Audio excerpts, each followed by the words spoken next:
cultural prosperity. This land has a history of producing great warriors. We know that in ancient times there are historical records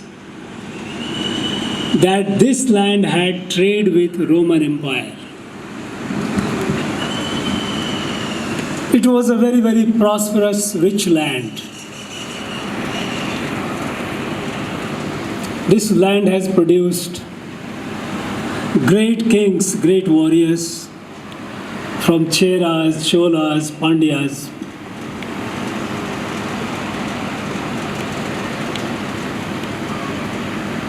And to be here, to be on this land is a matter of pride for me.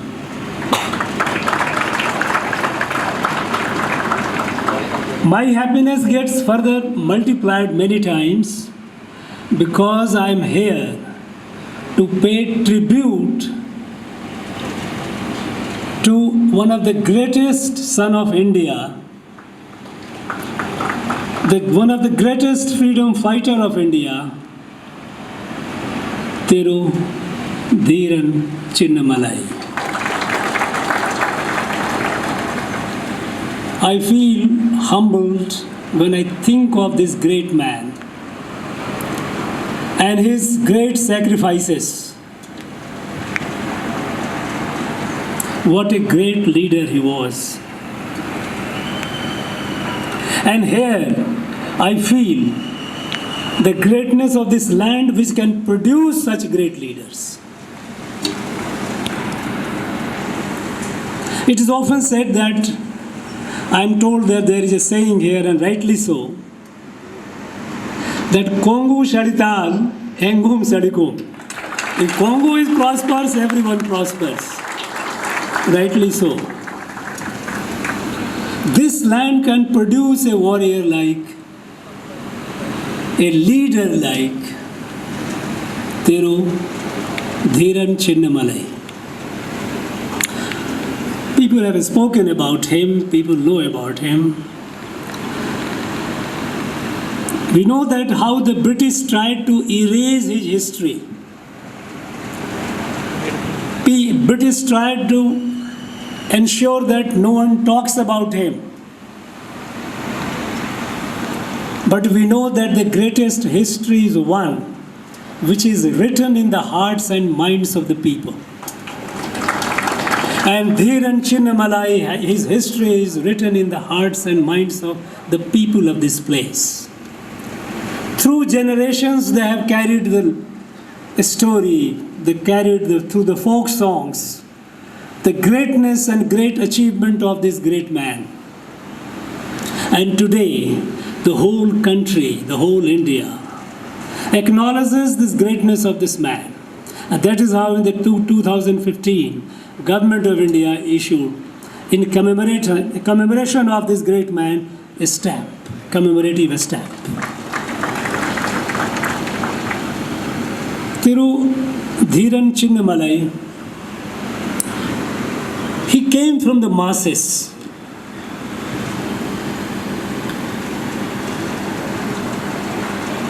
Now, he lived and fought for the freedom and prosperity of the people of this land. We know how, when the Hyder Ali was exploiting this land, how he saved the people.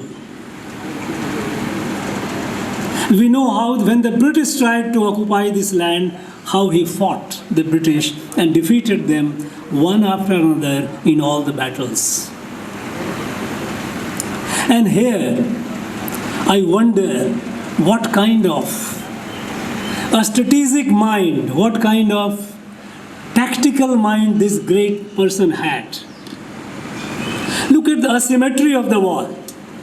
On the one hand was the British. Well-organized army, well-equipped military, guns, gunpowders, and whatnot.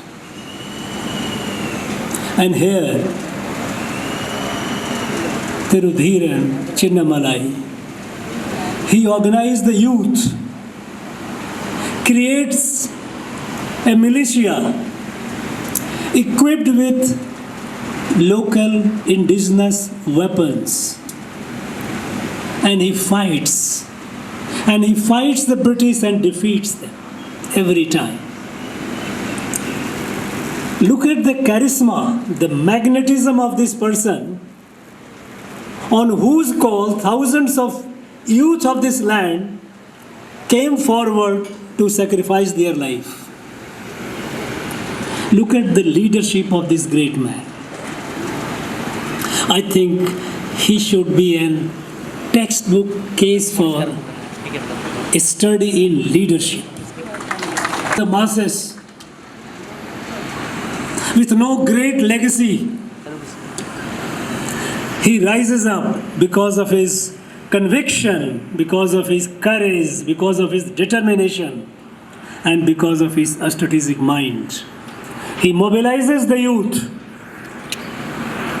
and adopts a method of warfare in which is such an asymmetric war, too unequal, huge, large British military, well equipped, and a small militia.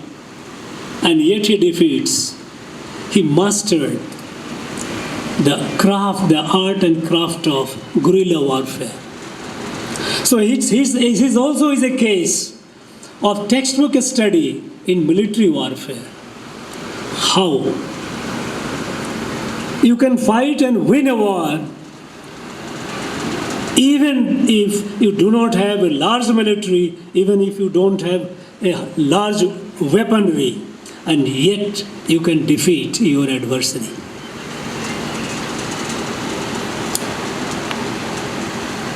In fact, many a times I believe that we are not yet fully appreciated the greatness, the versatility of this great man, the great leader and the great warrior.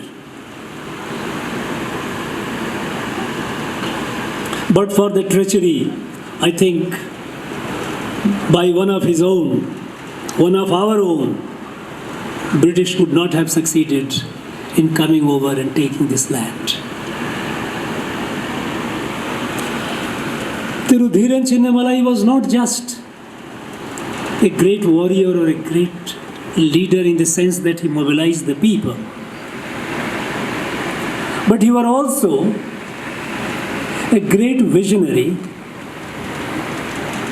He knew that military strength and economic prosperity is not enough.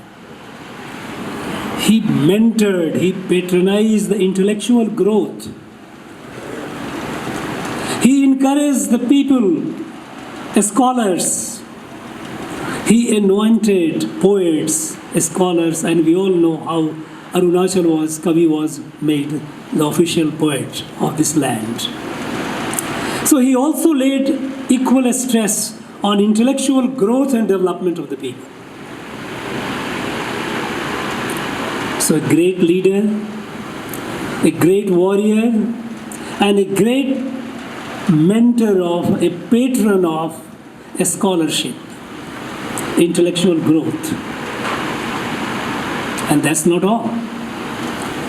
In the true tradition of the kings of this place, the Bharat in fact, right from Chera, Chola, Pandya, Dheeran Chinnamalai was a great protector and a patron of Dharma. We know how Chera Rajas, Chola Rajas, Pandya Rajas, during their reign, during their kingship, Dharma prospered. They built big temples which are the proud heritage of this country. Their magnificence in architecture, the grandeur, the size, and the beauty, the intricacies are unparalleled. No architecture in the world, including the Greek one, can come anywhere close to those magnificent temples. They were the great patrons of Dharma, Dharma which originated at this place, and the light spread throughout Bharat, about which Tiruvannamalai mentioned about it. Dheeran Chinnamalai, in that great tradition, he was also a great patron of this Dharma. He built, he patronized Kuladaivam, a series of Kuladevata, because the soul of Bharat, the soul of this country lives in this Dharma. In the most ancient times I'm talking about, this land was steeped, fully steeped in Dharma. We know that Tamil is the most ancient language, living language in the world. We also know that Tamil grammar, Tolkappiyam, is the most ancient grammar in the world. Tolkappiyar, the author, the writer, the great Tolkappiyar who wrote this Tolkappiyam, after writing his book, completing this work, he goes and presents it in the Pandyan Darbar. He goes and presents in the Pandyan Darbar to the assembly of scholars headed by Atankot Ashan. And he writes in the preface, Sirap Pairam, preface of Tolkappiyam, he writes, who was this Atankot Ashan? He says, Aram Karai Navin, Nan Marai Mutriye Atankot Ashan.